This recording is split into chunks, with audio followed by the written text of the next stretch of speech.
And finally, last but not the least, post-op consideration in this patient population. There is an increased incidence of atelectasis in the morbidly obese patient after general anesthesia, which persists into the post-op period. As a result, initiation of a CPAP or BiPAP has been advocated, and it works quite nicely. Despite the theoretical risk that the use of a non-invasive positive pressure ventilation does not seem to increase the incidence of major anastomotic leakage after gastric bypass surgery. So if a patient has a CPAP after bypass, you can definitely use it. Post-op CPAP may improve oxygenation, but does not facilitate CO2 elimination, so keep that in mind. Adequate analgesia, use of properly fitted elastic binders for abdominal support, early ambulation, deep breathing exercises, and incentive spirometry are all useful adjuncts to avoid post-op hypoventilation and atelectasis. Pulse ox and arterial blood gases should be monitored when they're indicated, so don't be hesitant to order ABGs. Pain management should be an important part of the post-op care for this patient population. The goal of pain management for the obese individual is not only to provide adequate analgesia, but also ensure early mobilization and adequate respiratory function. Mobilization in these individuals is often pretty hard, but critically important in the prevention of complication.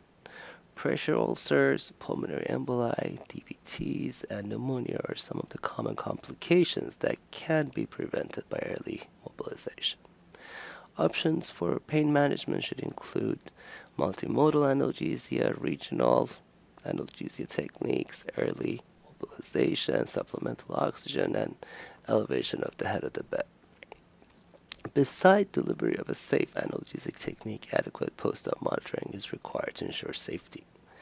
It's not really clear if sleep apnea increases the likelihood of post-op complications, but obesity per se increases the risk of hypoxemic events, obstructive apnea, and pulmonary complications.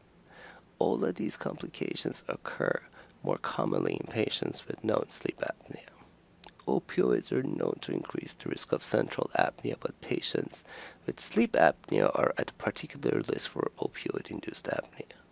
Because of this risk of hypoventilation and hypoxia in the obese patients with or without sleep apnea, post-op pain management should include opioid-sparing multimodal analgesic techniques. Regional anesthetics are known to reduce the risk of opioid-related complications, but these techniques will be contraindicated in some patients. In those patients, the use of multimodal analgesia like local anesthetics or NSAIDs will reduce opioid consumption and reduce the risk of respiratory depression. The ASA practice guidelines encourages the use of regional techniques instead of systemic opioids in the post-op pain management of the patients with sleep apnea. Obese patients who have received either neuraxial or parenteral opioids require careful post-op monitoring. But in most cases, routine admission to the ICU or high acuity care unit is really not necessary, since admission to those units hasn't been associated with reduced risk or improved M&M. Patients with a history of sleep apnea treated with non-invasive positive airway pressure should be encouraged to bring their own CPAP or BiPAP to the hospital, and this would definitely reduce the risk of respiratory depression. All patients receiving any neuraxial opioids should be monitored for adequacy of their ventilation by looking at the respiratory rate, depth of respiration, and oxygenation by using pulse ox and level of consciousness.